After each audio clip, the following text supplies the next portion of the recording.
একটা সময় ছিল যখন ছোট্ট শহর হ্যাপিভিলে বসবাস করত দুই সেরা বন্ধু আলী ও স্বামী। তারা একসাথে খেলতে ভালোবাসত, বিশেষ করে শহরের সুন্দর পার্কে, যেখানে উঁচু গাছ আর রঙিন ফুল ছিল। এক উজ্জ্বল সকালে ছেলেরা আনন্দের সুরে জেগে উঠল। আজ ঈদুল আজহা, যা মুসলিমদের জন্য একটি বিশেষ উৎসব।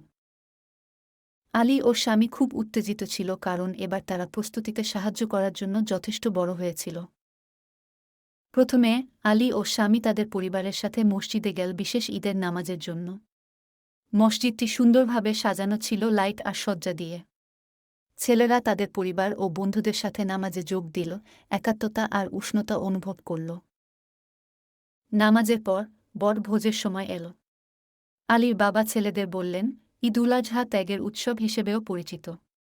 আমরা হজরত ইব্রাহিমের কাহিনী স্মরণ করি, যিনি আল্লাহর আদেশ পালন করতে তার পুত্রকে কুরবানি করতে চেয়েছিলেন। কিন্তু আল্লাহ তার পুত্রের পরিবর্তে একটি দুম্বা পাঠিয়ে তাকে রক্ষা করলেন।